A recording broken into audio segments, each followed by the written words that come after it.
أعوذ بالله من الشيطان الرجيم بسم الله الرحمن الرحيم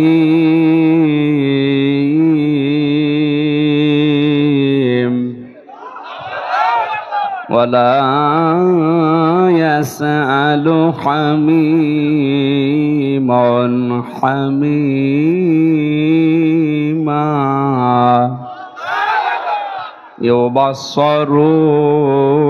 يبصرونهم يود المجرم لو يفتدي من عذاب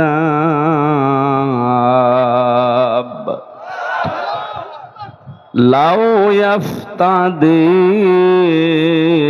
من عذاب يومئذ ببنيه وصاحبته وأخيه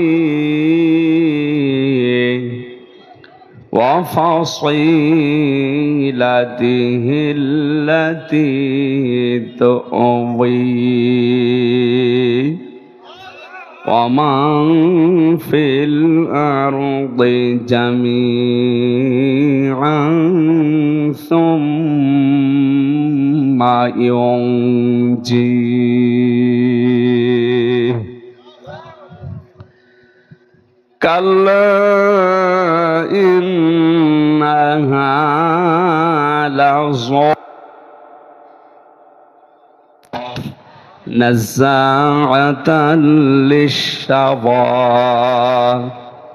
تدعو من أدبر وتولى وجمع فأوعى صدقت يا ربنا.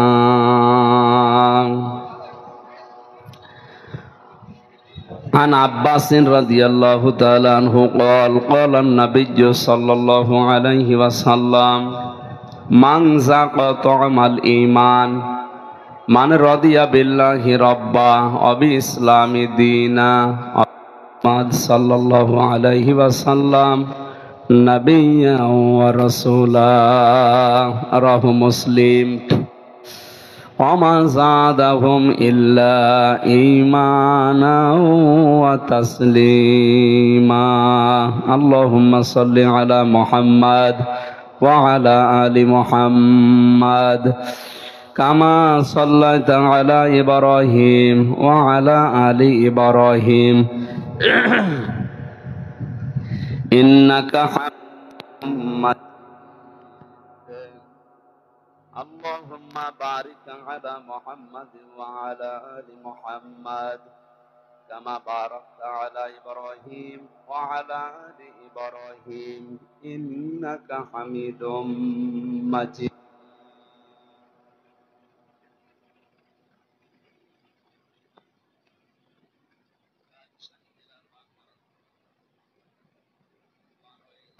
স্বতন্ত্র এবতেদায়ী মাদ্রাসার উন্নতি কল্পে মহাবিশ্বের মহাবিশ্বয় আমাদের মালিক আমাদের মনিব মহান রব্বুল ইজ্জাতুল জালালের মুখের পবিত্র বাণী কোরআনে কারীম তাফসীরুল কোরআন মাহফিলের স্বনামধন্য সভাপতি হাজিউল হারামাইন আলহাজ মাওলানা আব্দুস সাত্তার দামাত বারকাতুহুমুল আলিয়া সিনিয়র সহ সভাপতি হাজারো আলেমের উস্তাদ জনাব মাওলানা FM ইসমাইল আলম আল হাসানি উপাধ্যক্ষ বেলঘরিয়ার হাট ফাজিল মাদ্রাসা অনেকগুলো মানুষের নাম এখানে দেখতে পাচ্ছি বিশেষ করে জনাব মোহাম্মদ মাহবুবুর রহমান অধ্যক্ষ বালানগর কামিল মাদ্রাসা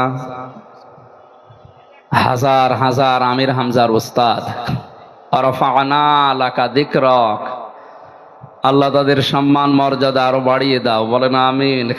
প্রধান পৃষ্ঠপোষক জনাব আলহাজ ডাক্তার এম এ বারী জনাব আলহাজ ডাক্তার সাইদুর রহমান জনাব আবু ইউসুফ সেলিম জনাব মোহাম্মদ আবু সাইদ ভাই সহ হাফিজুর রহমান সহ নাম না জানা অনেক মানুষের নাম এখানে দেখতে পাচ্ছি। যেহেতু সময় কম, মাগরিবের আজান পর্যন্ত আলোচনা হবে, 1 ঘন্টা 15 মিনিট আছে।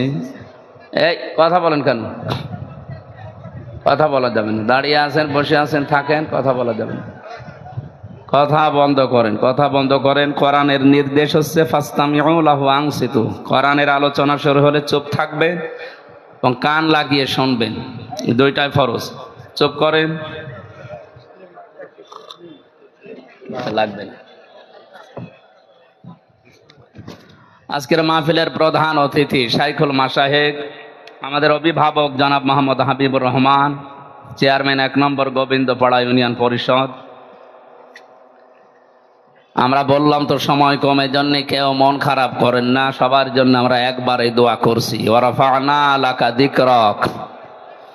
যার ঈমান এবং আমল এই যোগ্যতা অনুযায়ী আল্লাহ যেন তাকে দুনিয়া আখিরাতে সম্মান আরো বাড়িয়ে দেন, বলেন আমিন। এতক্ষণ যারা কোরআনে কারিম থেকে আলোচনা রেখেছেন, ইসলামিক চিন্তাবিদ, শিক্ষাবিদ জনাব মাওলানা আব্দুল আওয়াল, জনাব মাওলানা আবু ইমরান, মাওলানা জিয়াউর রহমান, মাওলানা আব্দুর রশিদ সহ নাম না জানা অন্যান্য সম্মানিত ওলামা ইকরাম, সামনে বসা মুসলমান ভাইরা, পর্দার আড়ালের সম্মানিতা মা এবং বোনেরা, যে অবস্থা চলছে সারা বাংলাদেশে, বিশেষ করে আমাদের চুয়াডাঙ্গা, কুষ্টিয়া, মেহেরপুরে 42-43 ডিগ্রি সেলসিয়াস চলছে, রাজশাহী 44, আরো অবস্থা কঠিন। এই অবস্থায় অনেকে হিট স্ট্রোক করে মরিয়ে যাচ্ছে। তারপরও আল্লাহ এই গরমের ভেতরে যে আপনাদেরকে কোরআনে কারিমের আকর্ষণে বসিয়ে রেখেছেন, না হামজার আকর্ষণে, কোরআনে কারিমের আকর্ষণে যারা বসে আছেন, খুশি হয়ে বলেন আলহামদুলিল্লাহ। আজকের এই সময়টুকু কিয়ামতের ময়দানে আল্লাহ যখন হিসাব নেবেন তখন বাইরে রাখবেন। এই সময়ের হিসাব আল্লাহর কাছে দেওয়া লাগবে না, কারণ এর সাথে যার যে সম্পর্ক আছে কোনো কিছুকে আল্লাহ নষ্ট করেন না। যে এর কাছে আসবে, ইন্নাহু লাকুরআনুন কারীম, নিশ্চয় এটা সম্মানিত কোরআন। এর কাছে যে আসবে দুনিয়া আখিরাতে তার সম্মান মর্যাদা আল্লাহ দিন যত যাবে বাড়িয়ে দেবে। এটা আমাদের জীবনে একটা নিয়ামত মনে করছি আমরা, নাকি বলেন?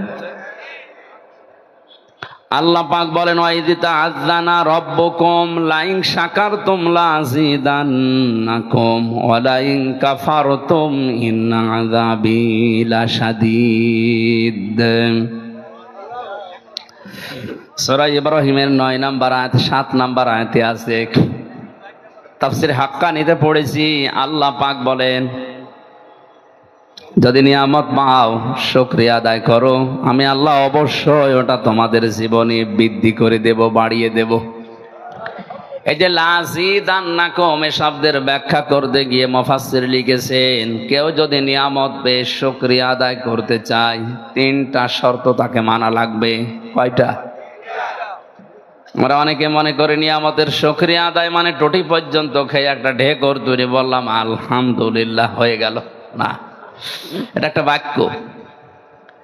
কেউ যদি শুকরিয়া আদায় করে, লাযিদান্নাকুম লামে তাকিদ নুনে সাকিলা, এত বড় কঠিন শব্দ আল্লাহ দিতেন না, এমনিতে নরমাল শব্দ দিতে পারতেন।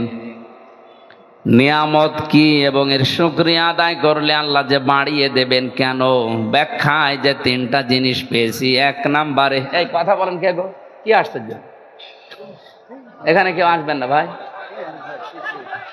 এই চুপ করেন। এমনিতে জেলখানায় 3 বছর এক ঘরের ভেতরে ছিলাম, জানা জিনিসও ভুলে গেছি। এখন বারবার ডিস্টার্ব করলে যতটুকু আছে ও ছাতা হারিয়ে যাবে। এই জন্য একটু ডিস্টার্ব করবেন না, 1 ঘন্টা খানিক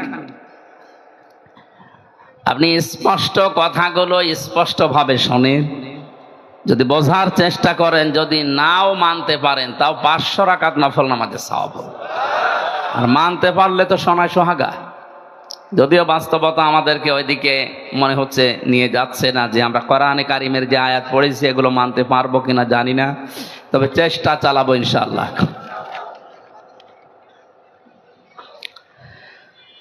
নিয়ামতের শুকরিয়া আদায়ের মাধ্যম প্রথম নাম্বারে আপনাকে মুখে বলা লাগবে যে হ্যাঁ এটা আমার জীবনে নিয়ামত। এটা কি? এটা বলা লাগবে আপনাকে। দুই নাম্বারে এ নিয়ামত পাওয়ার পরে আপনি যে অন্তরের ভেতরে একটা অনির্বচন শোক আপনি অনুভব করবেন, এটা সবাই পায় না। শব্দটা কি বললাম? একটা অনির্বচন শোক আপনি পাবেন। কি এটা? উদাহরণ দিতে গিয়ে তাফসিরে পড়েছি, চিল যখন ছো মারতে আসে পাখিকে, মুরগিকে, হাঁসকে, আমরা দেখি মুরগি আস্তে করে নিজের ডানাটা এভাবে বিছিয়ে ডাউন করে দেয়। এই যে ডাউন করার পরে ওর নিচে যে বাচ্চাগুলো যে একটা কিচির মিচির আওয়াজ দেয়, বাংলাতে এটাকে বলা হয় অনির্বচন আনন্দ। যদি কোনো নিয়ামত পাওয়ার পরে কোনো মানুষ শুকরিয়া আদায় করে, কোরআনে কারিম জানিয়েছে ওর মনের ভেতরে আল্লাহ একটা অজানা সুখ নিজের পক্ষ থেকে দান করবেন। আজকের যে তেলাওয়াত কিন্তু আয়াতগুলো আমার মনে হচ্ছে এখানে অনেকে আলেম বসে আছে। দেখবেন আপনি যদি বোঝার চেষ্টা করেন, ওনার চোখের দিকে তাকাবেন, আমার মন বলছে কোরআনের নিগূঢ় তথ্যগুলো উপস্থাপন করলে আমাদের অনেকের চোখ দিয়ে পানি আসবে। ওয়াইদা সামিউ মা উনজিলা ইলার রাসূলি তারা আয়ুনাহুম তাফিদু মিনাদ দামি মিম্মা আরাফু মিনাল হক ইয়াকুলুনা রাব্বানা আমান্না ফাকতুবনা মা'আশ শাহিদিন। সূরা মায়েদার 83 নম্বর আয়াতে আল্লাহ জানিয়েছেন, হে নবী আপনি যখন কোরআনে কারীম তাদের সামনে পড়বেন, ওরা শ্রবণ করার পরে দেখতে পাবেন আপনার কথাগুলো যারা অনুধাবন করা, এর মর্ম মানেগুলো যারা উপলব্ধি করার ক্ষমতা রাখে, ওদের চোখ দিয়ে মনের অজান্তেই পানি পড়ছে। কোরআনের আলোচনায় সবার চোখে পানি আসবে না, এটা বোঝার মতো যোগ্যতা যদি আপনার থাকে, উপলব্ধি করতে পারেন যে আল্লাহ কি বলে আর আমি কি করি, আপনি দেখবেন কখন আপনি কেঁদে ফেলেছেন আপনি টের পাচ্ছেন না। বাড়ি যাওয়ার আগে ও মানুষগুলো বলবে আল্লাহ ইয়াকুলুনা রব্বানা আমান্না, এগুলো তো আমরা বিশ্বাস করেছি, ফাকতুবনা মা'আশ শাহিদিন, যারা সাক্ষী দিয়েছে তাদের সাথে আমার নামটাও তুমি লিখে নাও। বলেন আমিন। মনের ভেতরে একটা অনির্বচন সুখ আপনি নিতে পারবেন। 3 নম্বরে যে কথাগুলো এখানে বলা হবে কোরআনে কারিম দিয়ে, এই কথাগুলো প্র্যাকটিক্যাল লাইফে আপনি সেট করে করে আল্লাহকে দেখাবেন। এর নাম লা ইন শাকারতুম লা আযীদান্নাকুম। কেউ যদি নিয়ামত পাওয়ার পরে শুকরিয়া আদায় এই 3টা পদ্ধতিতে করতে পারে, আল্লাহর গ্যারান্টি আল্লাহ এই নিয়ামত তার জীবনে আবার বৃদ্ধি করে দেবেন। বলেন আমিন। ওয়ালা ইন কাফারতুম ইন্না আযাবি লাশাদীদ, যদি গুরুত্ব না দেন, যদি দাম না দেন, মর্যাদা না দেন, আল্লাহ পাক বলেন ওটা আমি ছিনিয়ে নেব, কেড়ে নেব। শুধু কেড়ে নেব তা না, আযাবের ভেতরে ফেলে দেব। বলেন নাউযুবিল্লাহ। তাহলে আমরা মনে করতে পারছি এটা আমাদের জন্য আজকে নিয়ামত। এটা কি? লক্ষ লক্ষ মানুষ এলাকায় বাস করে, সবাইকে আল্লাহ কোরআনে কারিমের এই অনুষ্ঠানে, যেহেতু বললাম আজকের এই 1-1.5 ঘন্টা সময় কিয়ামতে যখন বিচার শুরু হবে আল্লাহ মাইনাস করে রাখবে, বলবে এই জবাব আপনাকে দেওয়া লাগবে না, আপনার বাকি সময়ের জবাব দিন। সুতরাং এই সময়টা আল্লাহ যে আমাদের কাছ থেকে জবাব নিচ্ছে না, এটা বিশাল একটা নিয়ামত না? এই নিয়ামত সবাইকে তো দেয়নি, আমাদের যাদের দিলেন বলেন আলহামদুলিল্লাহ। মানিত্তাবাআল হুদা বিগাইরিল কোরআন আযাল্লাহুল্লাহ, তিরমিজি শরীফের হাদিস। আল্লাহর নবী জানিয়েছেন কোরআনে কারিম বাদ দিয়ে পৃথিবীর কোন জায়গায় যদি কেউ ভালো হওয়ার নিয়তেও যায়, আল্লাহ নিজে দায়িত্ব নিয়ে তাকে গোমরা বানিয়ে দেয়। এ কথার লোড কত যারা আলেম আছে টের পাচ্ছে। আযাল্লাহুল্লাহ, আযাল্লাহ ইউদিল্লু বাবে ইফআল, যদি দল্লা শব্দ আসতো, দল্লা ইয়াদিল্লু, বাংলা অর্থ হতো আপনি নিজেই নিজেকে খারাপ বানিয়ে ফেলেছেন। 43টা বাব থেকে শব্দটা যখন আসবে একটা একটা করে 43 রকমের অর্থ আসে। বাবে ইফআল থেকে আসার কারণে বাংলা অর্থ দাঁড়িয়েছে আপনি হয়তো ভালো হওয়ার নিয়তে কোনো জায়গায় গিয়েছিলেন, কিন্তু কোরআনে কারিম সেই অনুষ্ঠানে, সেই জায়গায়, সেই ময়দানে ছিল না। আল্লাহ রাগ করে আপনাকে আরো খারাপ বানিয়ে দেবে। বলেন তো, হেদায়েত দেওয়ার একচ্ছত্র মালিকানা হামজার না? মানে কার? আর উনি যদি বলে আমি তোকে গোমরা বানিয়ে দেব, আরো খারাপ বানাবো, তো হেদায়েত দিতে আর দুনিয়ায় কেউ পারবে? বলেন। সুতরাং দল, মত, জাতি, বর্ণ, ধর্ম নির্বিশেষে আজকের এই ময়দানে সিদ্ধান্ত নেওয়া লাগবে। শুধু মাহফিল শুনতে আসা না। এ প্রচন্ড গরমে কষ্ট করে যখন এসেছেনি, আজকেই মন থেকে সিদ্ধান্ত নিয়ে বাড়ি যাবেন। কোরআন যেখানে নেই, জীবনের আগ পর্যন্ত যতদিন আজরাইল না আসে, ওখানে আমি আর যাব না। ওখানে যদি আমি যাই, আমাকে গোমরা বানিয়ে, খারাপ বানিয়ে জাহান্নামে পাঠাবে কে? পাগলকেও যদি জিজ্ঞাসা করেন গোমরা হবা, ও রাজি হবে? অথচ আল্লাহ দায়িত্ব নিয়ে আপনাকে গোমরা বানাবে। রাজশাহী এলাকায় হাদিসটা না বলায় ভালো, কারণ এই এলাকায় এগুলো চলে না। এগুলো চট্টগ্রাম আর সিলেটে আছে। 48,000 যে পীরের দরবার বাংলাদেশে আছে সরকারি জরিপে, তার অধিকাংশগুলো ওই দুই বিভাগে। আমাদের রাজশাহী, খুলনা, রংপুর এগুলো থেকে আল্লাহ আমাদেরকে বাঁচিয়েছে। না, জিনিস খারাপ না, মানে যে জিনিস যত ভালো তার ভেজাল বের হয় তত তাড়াতাড়ি। ও জিনিস তো ভালো জিনিস। পীর মানে ওস্তাদ, শিক্ষক, মুআল্লিম। আপনি যেটা জানেন না ওনার কাছে জেনে নেবেন। এটার নামই তো আরবিতে মুআল্লিম বলে, ইংরেজিতে টিচার বলে, বাংলায় শিক্ষক বলে, আর ফার্সিতে বলে পীর। এটা শুনলে অনেকের রাগ হয়, কিন্তু শব্দটা ভালো, খারাপ না। যে উদ্দেশ্যে ব্যবহার করা দরকার ছিল, হয়তো আজ অনেকে ওই উদ্দেশ্যে ব্যবহার না করে অনেকে এটাকে ব্যবসা বানিয়েছে। এই জন্য আজকের এই ময়দানে আমরা সিদ্ধান্ত নিয়ে যেতে পারি, যেখানে কোরআন নেই ওই দরবার যদি আমার বাবাও তৈরি করে, ও দরবারে আমি আর যাব না। এমনিতে 48,000-এর শুধু 8 বাদ দিয়ে 4 থাকবে, সব বন্ধ হয়ে যাবে। আর একটা কথা বলতাম, তো এখন দরকার নেই বলা, আগে বলেন বলেন বলে আমি আবার 3 বছর ভেতরে যাই। না, আমি মরে গেলেও আর বলবো না।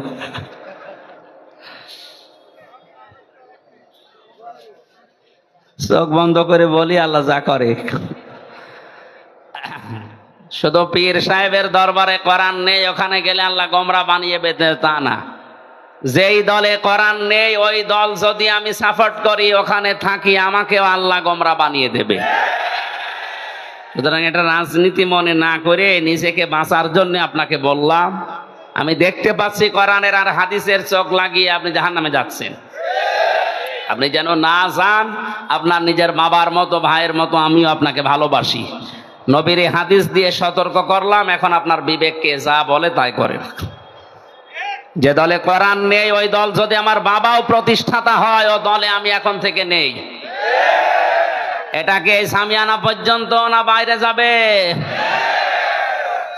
আল্লাহ আমাদের বিবেকের তালা লাগা দরজা খুলে দাও, বলেন আমিন। এত নিচের কথা বলার পরেও যদি কারো বিবেক না খোলে, আমার মনে হয় ওর বিবেকের উপরে কুকুরে পোশাক করিস। ও বলছে ঠিক, সবটা ঠিক হলে সমস্যা।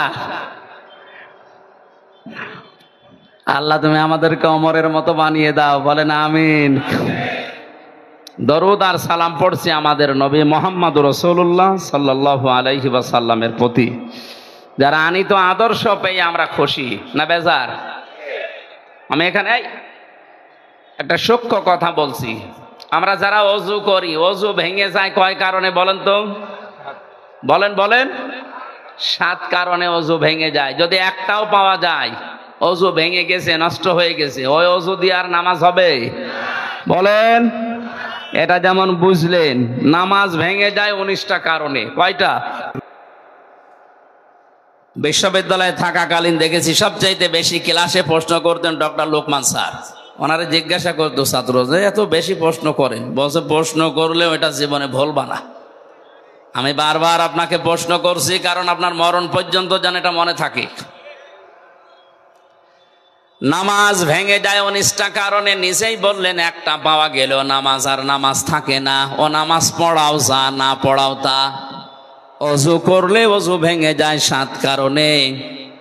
আমল করলে আমল ভেঙে যায় 2 কারণে। কয় কারণ? রোজা রাখলে রোজাও ভেঙে যায়, হজ করলে হজও ভেঙে যায়, নষ্ট হয়ে যায়। যত ইবাদত আল্লাহ আমাদেরকে দিয়েছেন আমরা দেখেছি এগুলো ভেঙে যাওয়া, নষ্ট হয়ে যাওয়ার পেছনে কিছু না কিছু কারণ আছে। কথা বলে না কেন? আর ওগুলো যদি ভেঙে যায়, নষ্ট হয়ে যায়, ওটা করাও যা, না করাও তা। যে জিনিস আপনাকে জান্নাতে নিয়ে যাবে তার নাম ঈমান, তার নাম, আরো আসতে বলেন। নামাজ ভেঙে যায় 19 কারণে ভেঙে বলতে পারে, অথচ জান্নাতে যাওয়ার জন্য যেটা শর্ত ঈমান, ঈমানও ভেঙে যায়, নষ্ট হয়ে যায় 10 কারণে। ও একটাও জানে না। কথা বলেন না কেন? ঈমান যদি সত্যিই ভেঙে যায়, আপনার নষ্ট হয়ে যায়, তাহলে ভাঙা ওযু দিয়ে যেমন নামাজ হয় না, ভাঙা ঈমান দিয়ে আপনি জান্নাতে যেতে পারবেন না। আজকের মাহফিলে এই জন্য সতর্ক করছি, ঈমান যেন ভেঙে না যায়, নষ্ট হয়ে না যায়। যে 10টা কারণে ঈমান নষ্ট হয়, ভেঙে যায়, তার 4 নাম্বারটা আমি পড়েছি আজকে। যে কিছুক্ষণ আগে যেটা বললাম, বিশ্বনবী মুহাম্মদুর রাসূলুল্লাহ আমাদের একমাত্র আদর্শ, একমাত্র। সুতরাং দুনিয়াতে কেউ যদি মুহাম্মদুর রাসূলুল্লাহকে একমাত্র আদর্শ মনে না করে, ওর ঈমান ভেঙে যায়, নষ্ট হয়ে যায়। এটা তো আমি বানালাম, হ্যাঁ? কোরআনে কারিমে আল্লাহ জানিয়েছেন ইয়াসিন।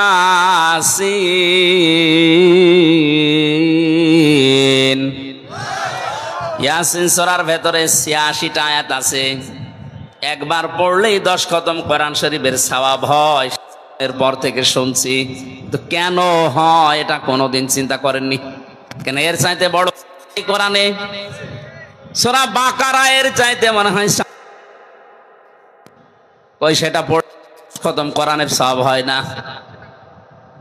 সূরা আলে ইমরান এত বড় 200টা আয়াত, এত বড় সূরা পড়লেও 10 খতম কোরআনের সওয়াব হয় না। ইয়াসিন মাত্র 5 থেকে 5.5 পৃষ্ঠা, 86টা মাত্র আয়াত। এটা পড়লে কোরআন 10 বার পড়ার সওয়াব পাবেন, এমনিতেই না, অবশ্যই কোনো না কোনো কারণ আছে। ফিজিলালিল কোরআনে তাফসিরে মুফাসসির সৈয়দ কুতুব শহীদ রহমাতুল্লাহ আলাইহি ইয়াসিন শব্দের ব্যাখ্যা করতে গিয়ে তিনি ফিজিলালিল কোরআনে দিয়েছেন, আল্লাহ কেন এই 86টা আয়াতে 86টা বিষয় আমাদের সামনে উপস্থাপন করলেন। কোন মানুষ যদি তার প্র্যাকটিক্যাল লাইফে সত্যি এগুলো মানতে পারে, আমার আল্লাহর কথা বাস্তব প্রতিফলন হবেই। 10 বার পড়া কোরআন পড়লে যে সওয়াব হবে, ওই সওয়াব আপনার আমল নামে আল্লাহ দিয়েই দেবেন। কি আসে একটা একটা করে আপনাকে দেখা লাগবে আগে। তার প্রথম নাম্বারে ইয়াসিন। প্রথম নাম্বার কি? ইয়া মানে হে, সিন মানে সাজ্জেদ। এটা তাফসিরে কাবিরের ভেতরে আছে। সিন শব্দের 5টা ব্যাখ্যা তিনি লিখেছেন আল্লামা ফখরুদ্দিন রাজি রহমতুল্লাহ আলাইহি। তিনি বলেন সিন দিয়ে আল্লাহ 5টা বিষয় ইঙ্গিত দিয়েছেন। ইয়া হরফে নেদা, হে সিন মানে সাজ্জেদুল আলামিন, সিন মানে সাজ্জেদুল বাশার, সিন মানে সাজ্জেদুল কাউনাইন, সিন মানে সাজ্জেদুল আম্বিয়া, সিন মানে সাজ্জেদুল মুরসালিন। আল্লাহ তাআলা জানাতে চেয়েছেন এই পৃথিবীতে আল্লাহর ঘোষণা দেওয়া একমাত্র নেতা, তার নাম মুহাম্মদুর রাসূলুল্লাহ। এজন্য বিশ্ব নবীকে আল্লাহ ডাক দিয়েছেন হে নেতা। হে বলেন, বলেন, হে নেতা। দুনিয়াতে কাউকে আনে মানে ডাকা হয়নি। কোরআনে আল্লাহ 7টা নামে বিশেষ করে নবীজিকে ডাক দিয়েছেন, ইয়াসিন, তহা, মুজাম্মিল, মুদ্দাসসির, আহমদ, মুহাম্মদ আর আব্দুন। তার ভেতরে অন্যতম হচ্ছে ইয়াসিন। আল্লাহর ঘোষণা দেওয়ায় শব্দটা আল্লাহ নিজে ডাক দিচ্ছেন হে নেতা। এটা আপনার জীবনে মেনে নেওয়া ফরজ। এই জন্য যাদের নেতা ঠিক নেই, আপনি রাজনীতি মনে না করে বিবেককে প্রশ্ন করেন। আপনি সব বোঝেন, আর সূরা ইয়াসিন পড়লে 10 খতম কোরআনের সওয়াব হয়, এই ব্যাখ্যা করছি, এতটুকু বোঝেন না। জরিপ পেয়েছিলাম জানুয়ারি মাসে, আমি ডিসেম্বরের 8 তারিখে জেল থেকে বের হয়েছি। জানুয়ারির 1 তারিখে একটা জরিপ পড়েছিলাম, ওখানে লিখেছে বাংলাদেশে 100 জনের মাত্র 15 জন বিশ্ব নবীকে একমাত্র আদর্শ নেতা মেনে চলে, বাকি 85 জন আছে তা না নাই। এটা ইমান ভাঙার যে 10টা কারণের 4 নাম্বার কারণ, যেটা যারা বিশ্ব নবীকে আদর্শ মানে না তাদের ইমান ভেঙে যায়, নষ্ট হয়ে যায়। এই হিসাবে 100 জনের 85 জনের ইমান আছে না গেছে? তার ভেতরে আমি আপনি মনে হয় নেই। আমরা যেন পড়ে না যাই ওর ভেতরে। এই যে 15 জন আছে, এর ভেতরে যেন আমরা থাকতে পারি। আল্লাহ আমাদেরকে কবুল করো, বলেন আমিন। আপনার ইমানই যদি ভেঙে যায় তা আপনি কি নিয়ে পড়াই করছেন? পৃথিবীর যত বিষয় আছে প্রতিটি বিষয়ের একটা আলাদা আলাদা স্বাদ পাবেন। কেউ যদি ইমান আনে, ইমানের সে স্বাদ পাবে। নবীজির চাচা হযরতে আব্বাস বলেন, মান যাকাতা আমাল ঈমান মান রাদিয়া বিল্লাহি রাব্বা। কোন মানুষ যদি আল্লাহকে রব বলে খুশি থাকতে পারে যে আল্লাহ আমার রব, আমি খুশি আছি, শুধু খুশি না, এর উপর আমি টিকে আছি।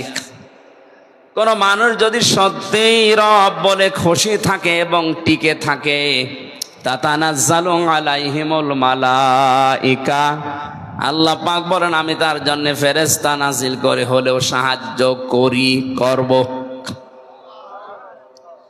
তাতানাজ্জালু এটা মজারে বর্তমান, ভবিষ্যৎ, প্রেজেন্ট, ফিউচার। এখন করছেন, মালাকুন না দিয়ে মালাইকা দিয়েছেন। কিয়ামত পর্যন্ত আল্লাহ যে সাহায্য করবে, আল্লাহর ওয়াদা, এটা মিথ্যা হতে পারে? আরো আসতে বলেন না। ফেরেশতারা ওই সময় এসে কি বলবে?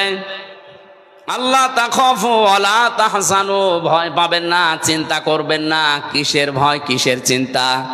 তাফসিরে ইবনে কাসিরে মুফাসসির লিখেছেন, মানুষ হয়তো ভয় করতে পারে, আল্লাহ আমি এখনই যদি মারা যাই, হয়তো চিন্তা করতে পারে এখনই মারা গেলে আমার যে ছেলে আছে ও ছেলের কি হবে, আমার যে মেয়ে বিয়ে দেওয়া লাগবে ও মেয়ের কি হবে, আমার যে বিশাল সম্পদ আমি গড়েছি, আমার যে বিশাল ক্ষমতা, এটা আমার কি হবে।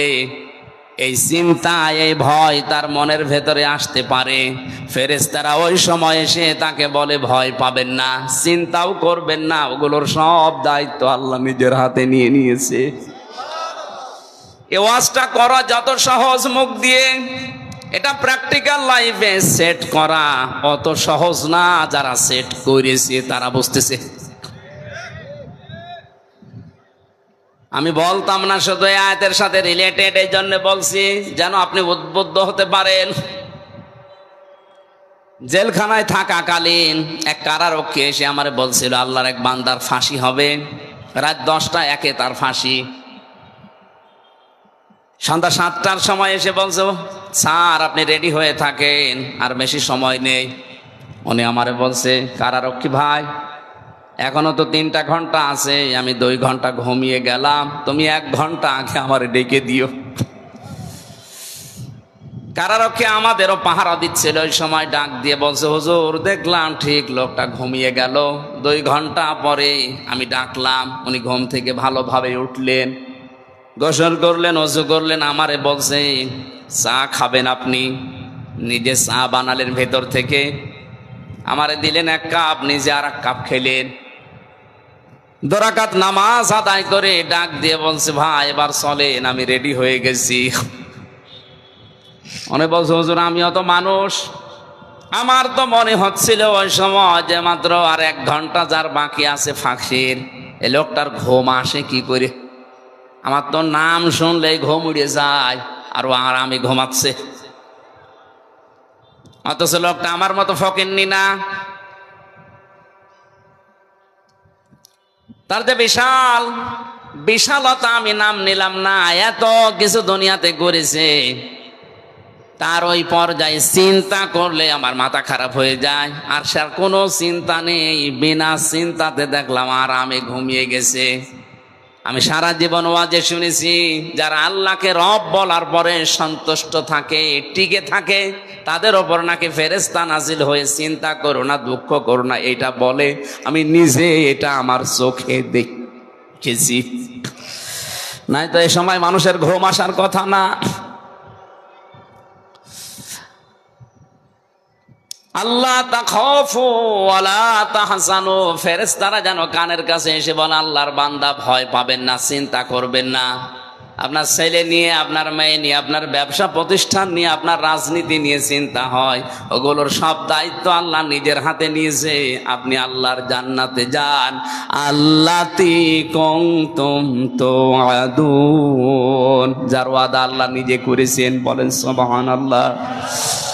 নাহনু আউলিয়াউকুম ফিল হায়াতিদ দুনিয়া ওয়া ফিল আখিরাহ ওয়া লাকুম ফিহা মা তাশতাহি আনফুসুকুম ওয়া লাকুম ফিহা মা তাদউন নুজুলাম মিন গফুরির রহিম। ভাই বসেন, ভাই কথাটা শেষ হবে না ভাই, সময় নেই। বসেন বসেন। কি নাম জানো না আমার ভাইরা? আমি আয়াতের ডিপ যেটা ভেতরে যেটা শব্দ পেয়েছি, সত্যি যদি আমরা আল্লাহকে রব বলার পরে সন্তুষ্ট থাকতে পারি, খুশি থাকতে পারি, ইমানের একটা স্বাদ আমরা পাবো। শুধু পাবো এতটুকুই না, ফেরেশতারা বলবে আমরা তোমাদের সাথে আছি। আমরা এইটা এখন দেখতে চাই। ফিলিস্তিনের মুসলমানদের জন্য এটা এখন সবচাইতে জরুরি। 57টা মুসলমান রাষ্ট্র দুনিয়াতে।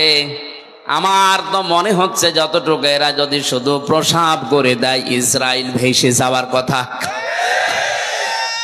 অথচ তাদের মনে সান্ত্বনা এইটাই, এ ফিলিস্তিনের মুসলমানেরা আনাহানু আউলিয়াউকুম ফিল হায়াতিদ দুনিয়া ওয়া ফিল আখিরাহ।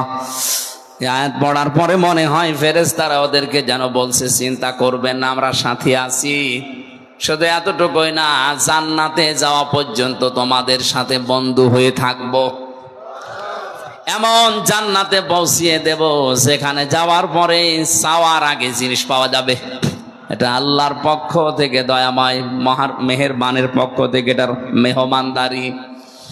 আমার ভাইরা, আমরা ঈদের দিন যেভাবে সকালবেলা আনন্দ করলাম, সেমাই খেলাম, মিষ্টি খেয়েছি, অথচ ঈদের দিন ওই সময় ফিলিস্তিনের ছোট ছোট বাচ্চারা পাথর খাচ্ছে, বোমা খাচ্ছে। ওদেরকে যদি আল্লাহর ফেরেশতা মণ্ডলী এসে কিছু নাই বলবে, কোন সান্ত্বনায় নাই দেবে, ওরা টিকে থাকলো দুনিয়ায় কি করে? অবশ্যই ওরা ইমানের স্বাদ পেয়েছে। আল্লাহকে রব বলার পরে যারা খুশি হয়ে, যারা টিকে আছে দুনিয়ায়, যারা ইসলামকে জীবন ব্যবস্থা হিসাবে পেয়ে খুশি আছে। ওস্তাদ বলছিলেন না, ইন্নাদ-দীনা ইনদাল্লাহিল ইসলাম, পৃথিবীতে একটাই মাত্র জীবন ব্যবস্থা যার নাম ইসলাম। এটা থেকে সরানোর জন্য আজ অনেকে সূক্ষ্ম ষড়যন্ত্র চালিয়ে যাচ্ছে এই দেশেও। পরিষ্কার ভাষায় বলছি, আল্লাহর ঘোষণা, আপনি পৃথিবীর কোন ধর্ম দিয়ে, কোন নিয়ম নীতি দিয়ে আল্লাহ পর্যন্ত যেতে পারবেন না। তাহলে আল্লাহ দিনের আগে আলিফ লাম দিতেন না। এটা নির্দিষ্ট করে দিয়েছেন, একটাই মাত্র ধর্ম, একটাই জীবন ব্যবস্থা, যেটা দিয়ে আল্লাহ পর্যন্ত পৌঁছানো যায়, আল্লাহকে রাজি করা যায়। অমাইয়াবতাগি গায়রাল ইসলামি দীনান ফালাই ইউকবালা মিন, ইলা আখিরি আয়াত। তোমাদের ভেতরে ইসলাম বাদ দিয়ে যদি অন্য কোন নিয়ম নীতি, ধর্ম দিয়ে আল্লাহ পর্যন্ত যেতে চাও, তোমাদের জীবনের কোনো কিছু আল্লাহ কবুল করবেন না, করছেও না, করবেনও না। বলেন নাউজুবিল্লাহ। সুতরাং এ বিষয়ে আমরা যারা 96% মুসলমানের দেশে আছি, আমাদের একটু সতর্ক হওয়া লাগবে। আমাদেরকে যেন ইসলাম ইসলাম ইসলাম থেকে দূরে সরিয়ে অন্য কোনো জায়গায় নিয়ে যেতে না পারে। আমার কথার অর্থ বলছেন আপনি? তিন নম্বরে মুহাম্মদুর রাসূলুল্লাহকে যারা একমাত্র আদর্শ নবী আর রাসূল হিসাবে পেয়ে খুশি হয়েছে। নবী কি? নাবাউল শব্দের শাব্দিক অর্থ হচ্ছে সংবাদ বাহক। উনি যে সংবাদ আল্লাহর কাছ থেকে আমাদের কাছে নিয়ে এসে দিয়েছেন, এই কথাগুলোর উপরে বিশ্বাস করার পরে প্র্যাকটিক্যাল লাইফে আপনি সেট করবেন। রাসূল মুহাম্মদুর রাসূলুল্লাহ সাল্লাল্লাহু আলাইহি ওয়াসাল্লামকে যারা এ দুনিয়াতে রাসূল হিসাবে পেয়ে খুশি হয়ে গেছে, সত্যি সত্যি আল্লাহ তাদেরকে ঈমানের একটা আলাদা স্বাদ গ্রহণ করাবেন। এই তিনটা বিষয় পেয়ে আল্লাহ যেন আমাদেরকে ঈমানের আলাদা একটা স্বাদ দান করেন, বলেন আমিন। সূরা মারিজের 10 থেকে 18 এতগুলো আয়াত আমরা কোরআনে কারীম থেকে পড়লাম। কোন তাফসীর মাহফিল আমি এত আয়াত পড়ি না। আজকের আলোচনার বিষয় হচ্ছে মুক্তিপণ। কি বললাম? বলেন না কেন? শব্দটা শুনতে যতটুকু মনে হচ্ছে এক শব্দটা কিন্তু বিশাল। আমি জেলখানায় বসে বসে মাওলানা মামুনুল হক, মাওলানা শাখাওয়াত হোসেন রাজি আর আমি তিনজন এক জায়গায় ছিলাম। ওনারা এই আয়াতটা বের করে বললাম, হুজুর দেখেন তো এর ভেতরে কিছু করা যায় কিনা। এখান থেকে যে বিষয়গুলো ওনারা কয়েকটা তাফসীর থেকে বের করে করে আমাকে শুনিয়েছিলেন, আমি কিছু কিছু জিনিসের সাথে মিলিয়ে দেখলাম যে মুক্তিপণ শব্দটা শুনতে যত সহজ মনে হচ্ছে বিষয়টা অত সহজ না। কিয়ামতের ওই কঠিন ময়দানে মহান আল্লাহ তিনি বলেন, আমার কাছে অনেকে মুক্তিপণ দিতে চাইবে। কি দিতে চাইবে? ওয়ালা ইয়াসালু হামিমুন হামিমা ইউবাসসারুনাহুম। আল্লাহ পাক বলেন, ওই কিয়ামতের কঠিন ময়দানে যেদিন যুবক মানুষ বৃদ্ধ হয়ে যাবে, মেয়েদের লজ্জা স্থান বাদ দিয়ে পেট ফেটে বাচ্চা বের হয়ে যাবে, দুধের বাচ্চার কথা পর্যন্ত মানুষ ভুলে যাবে, মাটি পড়ে তামা হয়ে যাবে, মাথার মগজগুলো টকবক করে পড়তে থাকবে নাক কান দিয়ে। এই কঠিন মুহূর্তে মানুষ মুক্তিপণ দেওয়ার জন্য আমার কাছে আসবে। কোন শহীদ কোন বন্ধুর পরিচয় দেবে না। এমনকি তাদেরকে যদি সম্মুখে নিয়ে আসা হয়, সামনাসামনি করা হয়, ভুলে যাবে, বলবে কে? বন্ধু আমি চিনি না তোরে। ইয়াওয়াদ্দুল মুজরিমু লাউ ইয়াফতাদি মিন আযাবি ইয়াউমিযিম বিবানি। আল্লাহ পাক বলেন, ওই কঠিন মুহূর্তে মানুষ আমাকে মুক্তিপণ দিতে চাইবে তার সন্তানাদি। কি দেবে? আমার ছোট মেয়েটা জান্নাতুল মাওয়ার পরের যেটা ফারিহা জান্নাত, এর আমি 1 বছর রেখে গিয়েছিলাম জেলখানায় যাওয়ার আগে। এখন ওর বয়স 4 বছর। ওর প্রতি আমার যে দুর্বলতা, যে ভালোবাসায় 3 বছরে জন্মিয়েছে আমি না দেখার পরেও, যদিও আমার এখনো ভালো চিনি না। জেল থেকে বের হয়ে বাড়ি গিয়ে যেদিন গেলাম, আমারে বসো, হুজুর আমাদের বাড়ি চলেন। হুজুর আমাদের বাড়ি চলেন মানে ও যে আমার মেয়ে, আমি যে ওর বাবা, ও আমার চেনেই না, মনে করে বিভিন্ন হুজুর আসে, আজকে মনে হয় হুজুরই এসেছে। অথচ ওকে না দেখে যে ভালোবাসা, যে মহব্বত ওর প্রতি তৈরি হয়েছে, আমার যতটুকু মহব্বত ওর প্রতি, কেউ যদি বলে পুরা রাজশাহী তোমাকে দিয়ে দেব, ফারিহাকে মেরে ফেলো, আমার সম্ভব না। কি ভালোবাসা ওর প্রতি বলেন তো আমার। অথচ আল্লাহ বলেন কিয়ামতে ফারিহাকে ও আমার কাছে হামজা বলবে, আল্লাহ মুক্তিপণ দিয়ে দিলাম, এইটাও নিন। এটা বলবো আমি যে বলবো, এটা কি বানাচ্ছি আমি? কোরআনে কারীম আমাকে জানাচ্ছে যেটা আমি বলবো।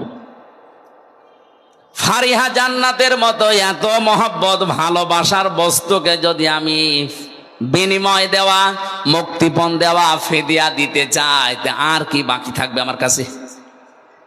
আল্লাহ পাক বলেন, শুধু সন্তানাদি না, ওয়াসাহিবাতিহি ওয়া বানি ওয়া আখি, এমনকি তার স্ত্রী, তার সহোদর যারা, তার ভাই, তাদেরকেও আল্লাহর কাছে সে মুক্তিপণ হিসাবে বলবে, আল্লাহ এগুলো নিয়ে নাও।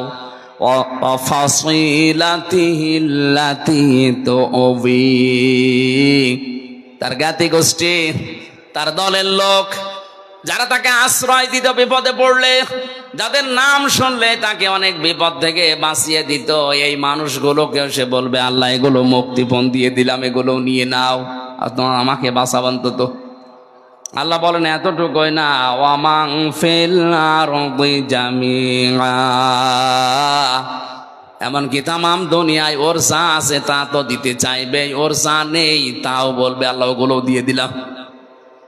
সম্মা ইউজি, এর বিনিময়েও তুমি আমাকে নাজাত দাও, আমাকে বাঁচাও। আল্লাহ পাক এবার কঠিন জবাব দিয়েছেন, কাল্লা, না, কখনোই না, ইন্নাহা লাযা, অবশ্যই এই মানুষগুলোকে আমি আল্লাহ লাজায় প্রবেশ করাবো। কোন জায়গায় বলেন বলেন? এখানে একটা কমন প্রশ্ন আমরা অনেকবার করেছি, আমরা অনেকেই জানি যে জাহান্নাম 7টা, জান্নাত 8টা। না, সূরা হিজরের 44 নম্বর আয়াতে আল্লাহ জানিয়েছেন লাহা সাবআতু আবওয়াব, এই জাহান্নামের দরজা 7টা। কয়টা? তাহলে জাহান্নাম একটা দরজা 7টা, জান্নাত একটা দরজা 8টা। আমি কোরআনে 100টার উপরে দরজার স্তর পেয়েছি। ওইগুলো আমাদের আলোচনার বিষয় না, বা ওগুলো আমরা আলোচনা করি না, তাই জানি না। জান্নাতের দরজা কিন্তু শুধু 8টা না, 100টার উপরে আছে। দরজা হচ্ছে 7টা মনে করেন। আল্লাহ পাক বলেন লিকুল্লি বাবিম মিনহুম জুজউম মাকসুম, দুনিয়াতে যে যে ধরনের অপরাধ করবে কিয়ামতে আল্লাহ তাকে ওই দরজা দিয়ে প্রবেশ করাবে, তার জন্য ওই কিসিম, ওই অংশ ভাগ করা থাকবে। এটা ইবতেদায়ী মাদ্রাসা 1 থেকে 5 পর্যন্ত পড়ায়। 5টা ক্লাসরুম আছে না বলেন? 5টা ক্লাসরুমের 5টা দরজা আছে। যে যেই শ্রেণীতে পড়ে ওই দরজা দিয়ে সে প্রবেশ করে। ক্লাস 1-এ পড়ে, ও 5-এ যে ক্লাস করতে পারবে। আল্লাহ পাক বলেন দুনিয়াতে যে সেই ধরনের কাজ করছো, করবা, যে ধরনের অপরাধ করছো, কিয়ামতের দিন ওই দরজা দিয়ে তোমাকে আমি প্রবেশ করাবো। এখন আমাদের এই মাহফিলে আসার পরে এটাই বোঝার বিষয় যে আমি কোন দরজা দিয়ে প্রবেশ করার উপযুক্ত হলাম। অবশ্যই কোনো না কোনো দরজার পাশে আমি দাঁড়িয়ে আছি। ফেরেশতা মালিক দারওয়ান যিনি আছে উনি আমাকে কিন্তু জিজ্ঞাসা করবে, কেন লাজায় আসলে, কেন সাকারে আসলে, কেন হুতমায় আসলে, কেন হাবিয়ায় আসলে, কেন জাহিমে আসলে, কেন জাহান্নামে আসলে। জাহান্নাম একটা দরজার নাম। এই 7টা নাম দিয়ে আল্লাহ দরজার নামে নামকরণ করলেন, তার ভেতরে ভয়ঙ্কর দরজার নাম হচ্ছে লাজা। আল্লাহ পাক বলেন নাজ্জাআতাল লিশাওয়া, এত ভয়ঙ্কর, এখানে ঢুকলেই মানুষের চামড়া আগে খসিয়ে যাবে। আরে ভাই, চামড়া এমনি খসে না। একটা ঘরের ভেতরে আপনি প্রবেশ করলেন, চামড়া খসে যাবে না। কি যন্ত্র সেখানে সেট করা আছে, কি আযাব দেওয়ার জিনিসগুলো আছে যে গেলে এই চামড়া খসে যায়। বলেন, আপনি অনুধাবন করতে পারছেন যে জায়গাটা কত মারাত্মক। যেখানে গেলে আগেই চামড়া খসে যায়। এই যে লাযা নামে জাহান্নামের দরজা দিয়ে প্রবেশ করবে, মাত্র 2টা গুণ যাদের দুনিয়ায় আছে তাদেরকে এই দরজা ডাকবে।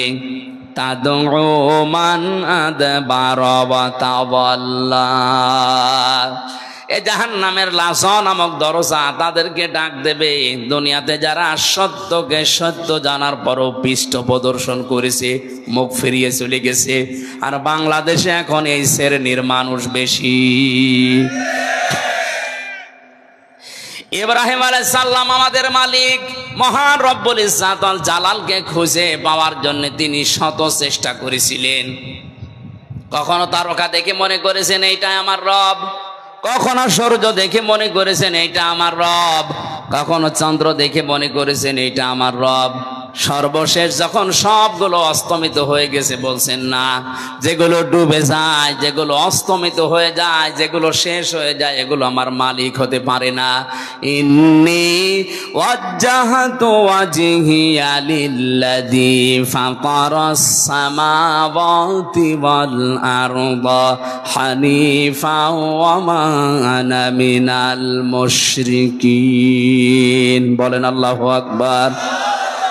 হযরত ইব্রাহিম কত চেষ্টা করে সাধনা করে তার মালিককে খুঁজে পেয়েছে, অথচ বাংলার মুসলমানদের চোখে আঙ্গুল দিয়ে দেখিয়ে দিলেও এরা মানতে চায় না। জাহান্নামে লাসা নামক এই দরজা তাদেরকে ডাকবে, তাদউ মান আদবারা ওয়া তাওয়াল্লা, যারা সত্য থেকে পৃষ্ঠ প্রদর্শন করে আর মুখ ফিরিয়ে চলে যায়। আমি যে প্রথমেই বললাম এই শ্রেণীর মানুষ বাংলাদেশে বেশি, এটাকে আমি ভুল বললাম? কথা বলেন না কেন? কারণ এই দেশের মতো এত কোরআনের আলোচনা পৃথিবীর কোনো জায়গায় হয় না। আলেমরা চোখে আঙ্গুল দিয়ে দেখিয়ে দিচ্ছে যে এটা সত্যের পথ, এটা মিথ্যা পথ, জানার পরও আপনার বিবেকে কোনো নাড়াই দেয় না। আপনি বিশ্বাস করতে পারেন আপনাকে জাহান্নামে লাজার সামনে দাঁড় করানো আছে, আপনি শুধু প্রবেশ করবেন। সত্যকে সত্য জানার পরে যারা অহংকার করে মুখ ফিরিয়ে নেয়, যারা মানতে চায় না, হিংসা করে, এরা এক প্রকার ইহুদি আর খ্রিস্টানদের মতোই। কারণ ওদের তাওরাতে, ওদের ইনজিলে লেখা ছিল মুহাম্মদুর রাসূলুল্লাহর শেষ নবী, সর্বশ্রেষ্ঠ নবী, কিন্তু ওরা হিংসা করে আর অহংকার করে মেনেছিল না। কথা বলে না কেন? ওদের কিতাবে তো লেখা ছিল কিন্তু ওরা মানতো না, হিংসা করে। হিংসা কি? অহংকার কি? ওরা অহংকার করতো এই কারণে যে আমাদের ভেতরে, আমাদের ইহুদি খ্রিস্টান ধর্মে নবী পাঠাবে, সর্বশেষ নবী না, ও মুসলমানদের ইসলাম ধর্মে পাঠিয়েছে, ওটা আমরা মানি না। আর হিংসা করতো এই যে আর লোক পায়নি আল্লাহ, এ গরিব মানুষ নবী বানিয়েছে, এত টাকাওয়ালা সম্পদওয়ালা ক্ষমতাওয়ালা মানুষ আছে, তাদেরকে আল্লাহ চোখে দেখলো না, তোমার মতো গরিব মানুষ চোখে দেখিস, ও মানি না। এই যে সত্যকে কিন্তু জানতো ওরা সত্য, কারণ তাওরাতে আর ইনজিলে মুসা নবী, ঈসা নবীর চাইতে মুহাম্মদুর রাসূলুল্লাহর পরিচয় বেশি ছিল। মুসা নবীর নাম যদি একবার থাকে, মুহাম্মদুর রাসূলুল্লাহর নাম ছিল 900 বার। এতবার থাকার পর ওরা সত্যকে সত্য জানার পরেও মানে নাই। আল্লাহ পাক প্রতিদিন আমাদের এই মুখ দিয়ে কমপক্ষে 17 বার ওদের নামে বরদোয়া বের করায়, গায়রিল মাগদুবি আলাইহিম ওয়ালাদ-দাল্লিন। এখানে যে দুইটা জাতির কথা আছে, ইহুদি আর খ্রিস্টান, এরা সত্যকে সত্য জানার পরেও মানে নাই। এই জন্য আল্লাহ তাদেরকে ধ্বংস করে দিয়েছেন, তাদেরকে গজব দিয়েছেন, তাদেরকে বরদোয়া দিয়েছেন।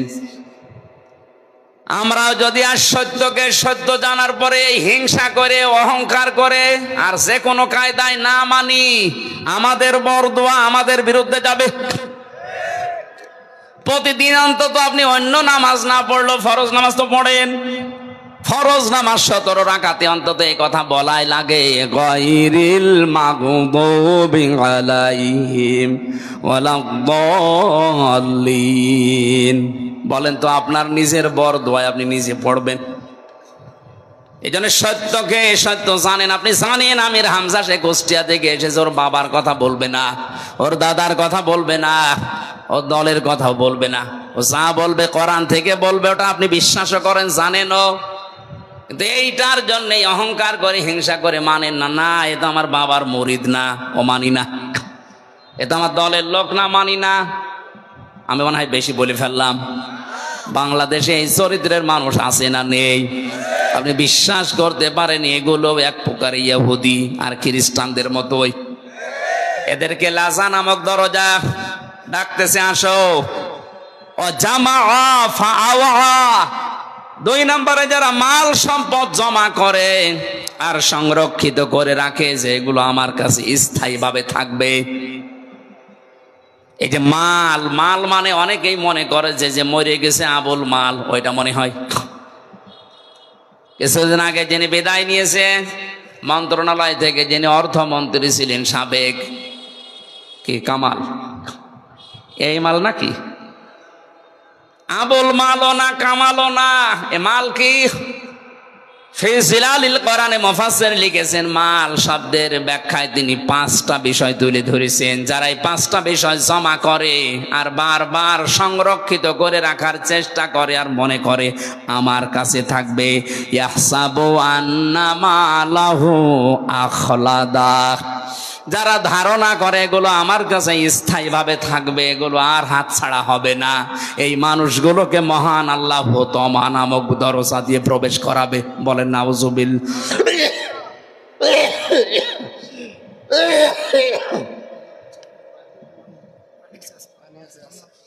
না না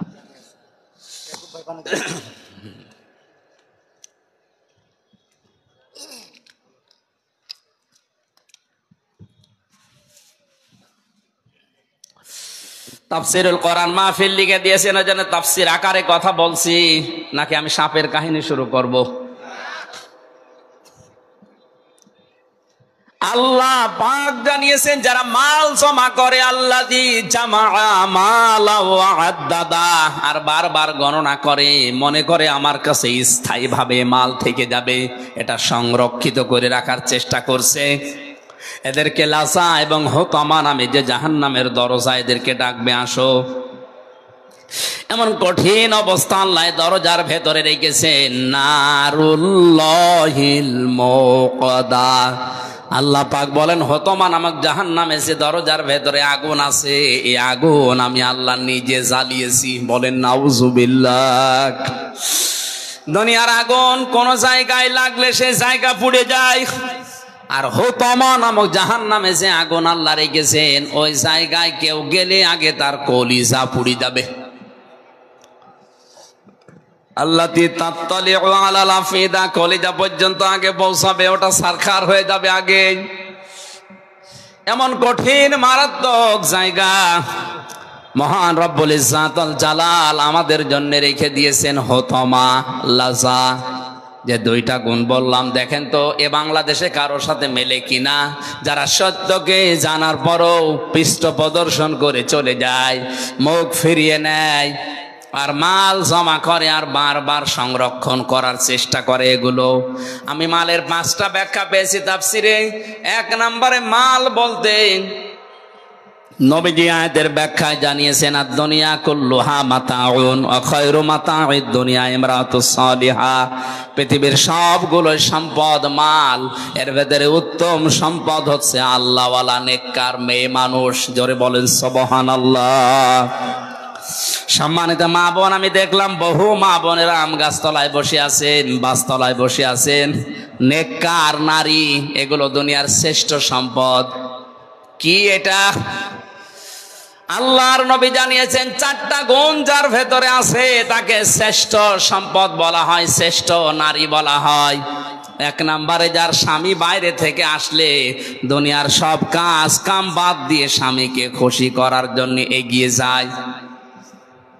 2 নম্বরে স্বামী যেটা পছন্দ করে ওটা যদি জায়েজ হয়, জীবন থাকতে ওইটা মেনে নেয়।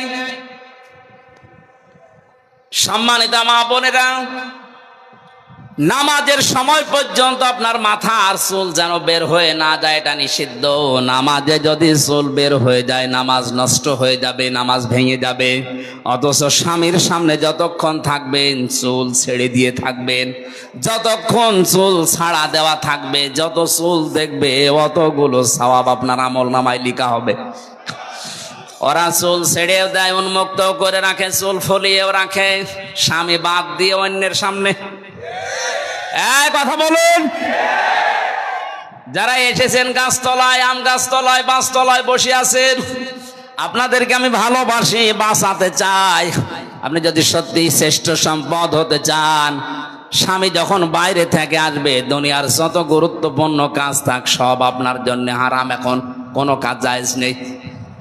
স্বামী যাতে খুশি হয় আপনি সেই কাজ করবেন।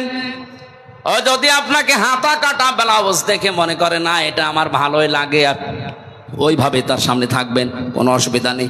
তাই বলে ওইটা পরে আবার বাইরে যাওয়া যাবে না।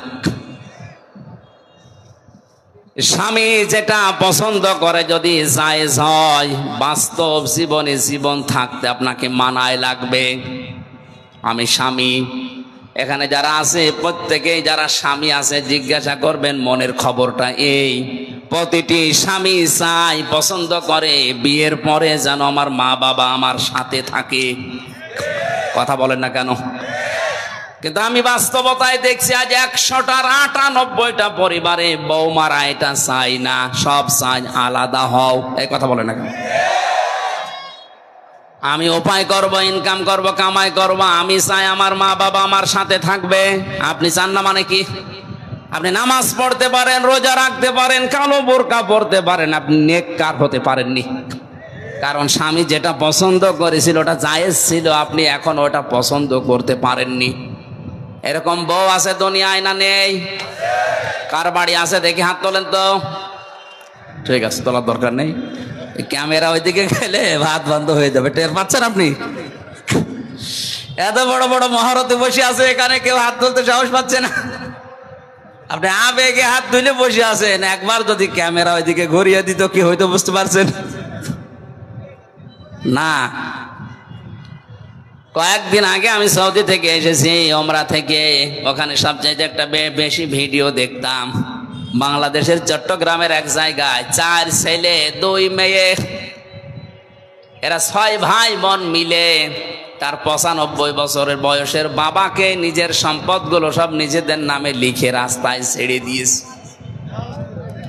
নাউজুবিল্লাহ, মানে শুধু নাউজুবিল্লাহ বলে শেষ করে দেবেন হয়ে গেল না। শুধু ওই 6 ভাই বোনের দোষ না, ওই বাবারও দোষ আছে। বলুন,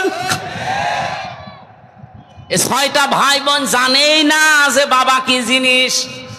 মা মরে গেছে 10 বছর আগে, নিজেরা 6 জন মিলে কায়দা করে বাবার জমিগুলো নিজের নামে লিখে নিয়ে বাবাকে এখন রাস্তায় ছেড়ে দিয়েছে। বেটার বয়স 95 বছর, ও পড়বে রাস্তায়, মরবে ডেনে পড়ে, সারা জীবন কুকুরের খাবার হবে।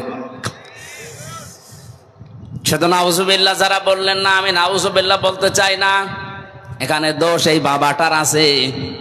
কারণ আল্লাহর পরে যে মার বাবার স্থান, ও বাবা ওই 6 ছেলে মেয়েকে কোনোদিন জানায়নি, ওই রকম শিক্ষা কোনোদিন তাদের দেয়নি। কথা বলেন ঠিক কিনা? আর শিক্ষা ব্যবস্থা নিয়েও যে সূক্ষ্ম ষড়যন্ত্র অনেকে করছে। আমাদের ইমানের দাবি হচ্ছে আমরা অন্তত মুসলিম বলে যারা দাবি করি, আমাদের আবার যেন 95 বছর বয়সে কুকুরের খাবার হওয়া না লাগে, সেজন্য আগে থেকেই ছেলে মেয়েকে এই শিক্ষা দেওয়া যে আল্লাহর পরে আমার স্থান। এটা পাওয়া যাবে যে জায়গায়, ওখানে আপনি নিয়ে যান তারে। এই যে সাকোয়াইল আছে মাদ্রাসা নাকি যেন, সাকোয়া নাকি, এইরকম জায়গায় দিয়ে দিলে ওই জায়গা থেকে যে অধ্যক্ষ সাহেব ওনাকে শিখাবে আপনার ওই ছেলেকে ওই মেয়েকে। ওয়াকাদা রাব্বুকা আল্লা তা'বুদু ইল্লা ইয়্যাহু ওয়া বিল ওয়ালিদাইনি ইহসানা। আল্লাহ পাক বলেন আমি রায় দিয়েছি, ঘোষণা দিয়েছি, সিদ্ধান্ত নিয়েছি, ফায়সালা করে দিয়েছি যে আমার ছাড়া আর কারো ইবাদত করা যাবে না। আর আমার পরে সবচাইতে বড় স্থান তোমার মা বাবার, তাদের সেবা করো, তাদের খেদমত করো, তাদের প্রতি ইহসান করো। ব্যাখ্যায় মুফাসসির লিখেছেন কোন সন্তান যদি মা বাবার জন্য ব্যবহারিক কোন জিনিসও কিনে দেয়, ওটা যেন সে আল্লাহর রাস্তায় সাদকা করলো। সুবহানাল্লাহ বলতে পারেন না? মায়ের একটা স্যান্ডেল দরকার, আপনি যদি স্যান্ডেলটা মাকে কিনে দেন, বাবার একটা স্যান্ডেল দরকার যদি কিনে দেন, ও যদিও দুনিয়ার কাছে ব্যবহার করবে, আপনার দ্বারা মনে হবে আপনি আল্লাহর রাস্তায় এই 100 টাকা দান করে এসেছেন। বাংলার হাজারো মানুষ এই বিষয়টা না জানে। আজ যে সমস্ত জায়গায় টাকা পয়সাগুলো, সম্পদগুলো খরচ করছেন না জেনে না বুঝে, যেটা রেকর্ড হচ্ছে, কালকেই তামাম দুনিয়ায় ছড়াবে। প্রত্যেককে আহ্বান জানাচ্ছি, আল্লাহর পরে যাদের স্থান তারা কিন্তু আমার ঘরে। কথা বলেন না কেন? আল্লাহর পরে যার স্থান তারা আমার ঘরে, না বরিশালে, না চট্টগ্রামে, না সিলেটে। কোথায় দৌড়াচ্ছেন আপনি?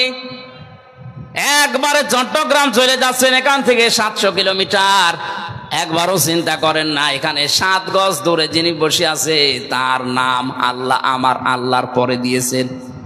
ওই 6টা ছেলে মেয়ে যদি সত্যি জানতো যে আল্লাহর পরে স্থান আমার এই বুড়ো বাবার, 6 ভাই বোন মিলে জিনিস জমি জায়গাগুলো কায়দা করে লিখে এই মুরব্বী বয়সে রাস্তায় ছেড়ে দিত না। এখানে 2টা কারণ আছে। এদেরকে তো শিক্ষা দেয়নি, এই শিক্ষাটা এক। 2 নাম্বারে এদের যাদের সংসার আছে, এই সংসারে যে মহিলাগুলো আছে, এরা এদেরকে বাধ্য করেছে বুড়োকে বের করে দাও। সম্মানিত মা বোনেরা, আপনার শ্বশুর শাশুড়ির খেদমত করা, সেবা করা আপনার জন্য ফরজ না। ওই সন্তানের জন্য তার মা বাবার সেবা করা, খেদমত করা, খরচ করা ফরজ। কিন্তু আপনার প্রলোভনে পড়ে আপনার কথাবার্তার, আপনার আচরণে যদিও বাধ্য হয় তার মা বাবার সাথে খারাপ আচরণ করতে, এর ভাগীদার আপনিও। বাংলাদেশে এরকম বেটার বউ আছে না নেই? এরকম পুত্রবধূ নেই? আপনি মনে করছেন আমি তো নামাজ পড়ি, রোজা রাখি, কালো বোরকা পরি?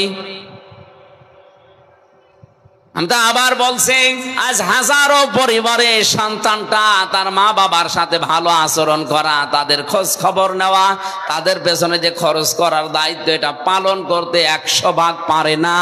এর পেছনে দায়ী ওই বৌমা।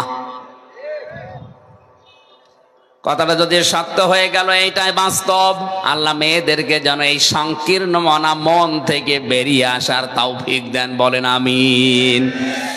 আমি নিজে একজনের জামাই, আল্লাহর কসমে কোরআন আমার সামনে আমি হাতে নিয়ে বলছি, আমি আমার শ্বশুর শাশুড়িকে যে নজরে দেখি, যেভাবে মহব্বত ভালোবাসা দেই, সত্যি করে বলছি প্রত্যেকটা পুত্রবধূ যদি তার শ্বশুর আর শাশুড়িকে এই নজরে দেখতো, কোনো ছেলে তার মা বাবাকে আলাদা করে দিত না। আমি তো মেলে না, আমি পাই না। কোন কারণে তাদের আলাদা করে দেওয়া লাগবে আমি তো বুঝি না। আপনি কি মনে করেন যে আলাদা করে দিলে আমি বেশি খেতে পারবো, আনন্দে থাকতে পারবো? নবীজি হাদিস তিরমিজি শরীফের হাদিসে জানিয়েছেন, কোন স্ত্রী যদি চায় যে তার স্বামীর হায়াত বেড়ে যাক, তার স্বামীর সম্পদ বেড়ে যাক, তার সম্মান বেড়ে যাক, সে যেন স্ত্রী হিসাবে স্বামীকে বারবার পরামর্শ দেয়, স্বামী তুমি আর যাই করো, অন্তত নিকট আত্মীয় স্বজনের খোঁজ রাখো। আপনার সবচাইতে বেশি নিকট আত্মীয় আপনার মা, শ্বশুর শাশুড়ি, এই স্বামীর বোন, ভাই, ফুফু, চাচা, এই কথা বলছেন না কেন? এদের খোঁজ খবর রাখবেন আপনার যতটুকু সামর্থ্য আছে, বারবার তাকিদ দিয়ে হলেও এটা করবেন। তাহলে দুনিয়ার যে ভয়গুলো আছে, এই ভয়গুলো আল্লাহ দূর করে দেবে। মুহাম্মদুর রাসূলুল্লাহ যেদিন নবুয়ত পাওয়ার পরে এসে ভয় পেয়েছিলেন, বলছিলেন সাম্মিলুনি, আমারে ঢেকে দাও। খাদিজাতুল কুবরা ওইদিন 5টা কথা বলেছিলেন, স্বামী আল্লাহি কাল্লা, কখনো না, আল্লাহর কসম, লা ইউখসিকা আল্লাহু আবাদান, আল্লাহ আপনাকে কখনো অপমান, অপদস্থ, ভয় দেখাতে পারেন না। কারণ আপনি তো নিকট আত্মীয় স্বজনের খোঁজ খবর রাখেন। তার মানে যেই স্বামী তার নিকট আত্মীয় রক্তের সম্পর্ক, এদের সম্পর্কগুলো ঠিক রাখে, আপনার আরো উৎসাহ দেওয়ার কারণে এদের খোঁজ খবর রাখে, খরচ করে, বুঝবেন আপনার স্বামীকে দুনিয়ার কোনো ভয় আল্লাহ দেখাবে না, কোনো জিন ভূতের ভয় তার লাগবে না। এগুলো যারা করে না তাদের এই ভয়গুলো আল্লাহ তৈরি করে দেয়। বিভিন্ন জায়গায় গেলে বলে হুজুর পানি পড়ে দেন, কি হয়েছে? হঠাৎ তাল গাছের ভেতরে দেখলাম কি যেন নড়ে উঠলো। তাল গাছের ভেতরে কি নড়ে উঠে তাই তুমি ভয় পাও? ভয় তো এমনিতেই পাও না। রক্তের সম্পর্ক যাদের সাথে আছে তাদের সাথে কোনো সম্পর্ক তোমার নেই। ধর্ম আত্মীয় পাতিয়েছে, মাসে 3 বার করে তার কাছে টেলিফোন করে, অথচ নিজের আপন বোন আজ 10 বছর খবর নেয় না। এরকম ভাই নেই দেশে। উত্তম স্ত্রীর কথা বলছিলাম। পৃথিবীর শ্রেষ্ঠ সম্পদ যারা, স্বামী যেটা পছন্দ করে আপনি পছন্দ করবেন, ওটা যদি জায়েজ হয়। 3 নম্বরে আপনি স্বামীকে খুশি করার জন্য সাজগোজ করবেন। 4 নম্বরে স্বামীর সম্পদ এবং তার সন্তানদেরকে আপনি ইসলামের পথে চালানোর জন্য চেষ্টা চালাবেন, দেখে শুনে রাখবেন। এই 4টা গুণ যেই মহিলার ভেতরে আছে, আল্লাহর নবী জানিয়েছেন 8টা দরজা আল্লাহ খুলে রাখবে জান্নাতের, যে দরজা দিয়েও প্রবেশ করবে কেউ নিষেধ করবে না, বলেন আমিন। দুনিয়ার শ্রেষ্ঠ সম্পদের 1 নম্বরে মালের যে পরিচয় পেয়েছি, এটা নেককার নারী। 2 নম্বরে মালের পরিচয় আছে, মাল মানে ক্ষমতার চেয়ার, মার মানে এসিআরকে যারা পেয়েছেন আর মনে করছেন এটা সংরক্ষণ করে রাখবো, স্থায়ী করে রাখবো, এ আর কোনোদিন আমার কাছে হারাবে না।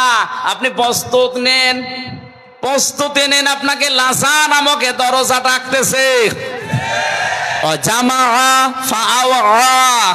যারা জমা করে, এগুলো মাল জমা করে আর সংরক্ষণ করে রাখার চেষ্টা করে, পৃথিবীর কোনো কিছুই আপনার কাছে স্থায়ী না। এখন চোখ বন্ধ হয়ে গেলে এসিআর পর্যন্ত আপনার বিরুদ্ধে দাঁড়াবে। কথা বলেন ঠিক কিনা? সুতরাং এই ধান্দায় যারা আছেন, এই ভুল ধারণায় যারা আছেন, তারা থামেন। এটা রেকর্ড হয়ে আজ ওদের কানেও যাবে। যারা আজ ক্ষমতার চেয়ার এক জায়গায় পেয়ে মনে করছেন আর কোনোদিন হারাবে না, আপনি ভুল পথে আছেন। এটাকে সংরক্ষণ করার জন্য যারা উঠে পড়ে লেগেছেন, যেটা স্থায়ী করবই, এটা পারা যাবে না। আপনাকে লাজা নামক দরজা ডাকতেছে। এ দরজা থেকে ফিরে এসে জান্নাতুল ফেরদাউসের দরজার সামনে যা। মালের 3 নাম্বার ব্যাখ্যা মাল মানে টাকা পয়সা, 4 নাম্বার ব্যাখ্যা মাল মানে অস্ত্র শস্ত্র। আজ যারা অস্ত্র শস্ত্র জমা করছেন আর স্থায়ীভাবে রেখে দেওয়ার জন্য চিন্তা করছেন আগামীতে কাজে লাগাবো, আমি ভেতরে নামতে পারলাম না, এই জন্য দুঃখিত। 5 নাম্বারে প্রভাব প্রতিপত্তি। এগুলো যারা আজ সংরক্ষণ করছেন, জমা করছেন আর মনে মনে স্থায়ী করে নিচ্ছেন যেগুলো আমি রেখে দেব সারা জীবন, আপনি পারবেন না। লাজা ডাকতেছে, লাজা আপনাকে ডাকতেছে। এখানে যেন যাওয়া না লাগে, ওখান থেকে ফিরে জান্নাতের যে 100টা দরজা আছে, যে কোনো দরজার সামনে যান। আল্লাহ আমাদেরকে দরজার সামনে থেকে ফিরিয়ে জান্নাতুল ফেরদাউস, জান্নাতুল মাওয়া, যে সমস্ত দরজার নামগুলো আছে 100টা, যে কোনো এক দরজার সামনে যেন আমরা একটু হাজির হতে পারি। বলেন আমিন। আমি এই দাম্পত্য জীবনের যে কলহ চলছে এখন সারা বিশ্বে, বিশেষ করে বাংলাদেশ, ভারত, পাকিস্তানে যা ডিভোর্স আরম্ভ হয়েছে জেলখানার ভেতরে 3টা বছরে, এইটা আমি সবচাইতে বেশি মামলা দেখেছি। হয় বউকে মেরে ফেলেছে, না আত্মারা করে ফেলেছে, না যৌতুকের জন্য তাড়িয়ে দিয়েছে। মানে পারিবারিক জীবনের এই যে কলহ এবং এর সমাধানটা কি, ওখানে 19টা পয়েন্ট দেওয়া আছে। ওখানে আমি জেলখানায় বসে বসে 3 বছর তো কাজ ছিল না, ফাঁসির কন্ডেম সেলের ভেতরে ছিলাম, বসে বসে টুকে রেখেছিলাম কারারক্ষীদের কাছে কলম নিয়ে নিয়ে। পরবর্তীতে বাইরে এসে ওগুলো বই আকারে আমি ছাপিয়েছি। আমার গাড়ি কোথায় আছে আমি জানি না, ওই কর্নারে আছে। মেয়েদেরকে আপনি কিনে উপহার দেবেন, বলবেন যে এটা বড় দাম্পত্য জীবনে পরকীয়া প্রেম যাদের আছে, আমি বিশ্বাস করি তারা পুরাটা শেষ করলে থামবে। কারণ এই পরকীয়া প্রেমের কারণে আজ হাজারো পরিবারে যারো সন্তান তৈরি হচ্ছে। আপনি এদিকে জানেনই না যে ছেলে কার, অথচ ছেলে হয়েছে অন্যজনের মতো। কি গো, এই ছেলে তো আমার মতো না, তো হবে কি করে? অত লাইন করেছে অন্য জায়গায়, আপনার সাথে চেহারা মিলবে? আপনি থাকেন হয়তো 10 দিন আর ও থেকেছে 30 দিন। বলেন সুবহানাল্লাহ। এই জন্য আমার যেন ওই রকম পরিবেশ না হয়ে যায়। বইটা কিনে স্ত্রীকে, মেয়েকে, মাকে, বোনকে পড়াবেন। ওই সামনে গাড়ি আছে, আর পুরুষদের জন্য একটা আছে, জানি না ওখানে পাওয়া যাচ্ছে, নিয়ে যাবেন নামাজের মোনাজাতের পরে। এগুলো গান মান গায় না ভাই। সম্মানিত ভাইরা, এই আয়াতটায় 7টা পয়েন্ট ছিল। আমরা সামনে আর 10 মিনিট আছে নামাজের। বইটা নিয়ে আজকের মতো বাড়ি যান। রাতের বেলা রাত 9টা একটা মাহফিল আছে ভবানীগঞ্জ বাজারে, মাঝগ্রাম, ভবানীগঞ্জ মাঝগ্রাম। রাত 9টা 9:30টায় ওখানে উঠবো ইনশাল্লাহ। আমরা আগামীকাল আছে কনে নরদাস আছে কালকে দিনের বেলায়, আসরের পর থেকে মাগরিব পর্যন্ত আমরা কথা বলবো। আল্লাহুম্মা আমিন। লা ইলাহা ইল্লা আনতা সুবহানাকা ইন্নী কুনতু মিনাজ জালিমিন। রব্বুল আলামিন প্রচন্ড গরমে জান্নাতের বাগান যারা সাজিয়ে দিল, এই মানুষগুলোকে তুমি কবুল করো। যত আলেম এখানে এসেছে আমার মাথার তাজ, আলেমদেরকে তুমি হযরতে আবু বকরের মতো মা বানিয়ে দাও। মাহফিলের বাস্তবায়নে তোমার যে বান্দা আবু সাইদ সহ, মাননীয় এমপি সাহেব, অধ্যক্ষ আবুল কালাম আজাদ ভাই সহ যত মানুষ কোরআনে কারিমের এই অনুষ্ঠানের জন্য শ্রম দিয়েছে, গোয়েন্দা বিভাগের যে মানুষগুলো সাহায্য সহযোগিতা করেছে, কোরআনের জন্য যে যতটুকু এগিয়েছে তুমি তার দিকে অতটুকু এগিয়ে যাও। মা বোনদেরকে তুমি নেককার হওয়ার, আল্লাহ তাআলা আল্লাহওয়ালা হওয়ার তৌফিক দাও। লাজা যেন আমাদেরকে না ডাকে, জান্নাতুল ফেরদাউস জান্নাতুল মাওয়া আমাদেরকে ডাকে, ওই রকম ব্যবস্থা করে দাও। বারাকাল্লাহু লানা ওয়া লাকুম ফিল কোরআনিল আযীম। আল্লাহ তাআলা বহু কষ্ট স্বীকার করে বিশাল আয়োজনে তোমার যে বান্দাগুলো শ্রম দিয়েছেন, এদের টাকা পয়সাগুলো ওসমানের মতো কবুল করে নাও। আমরা অসুস্থ যারা আছি আমাদেরকে শেফায়ে কামেলা আজেলা নসিব করো।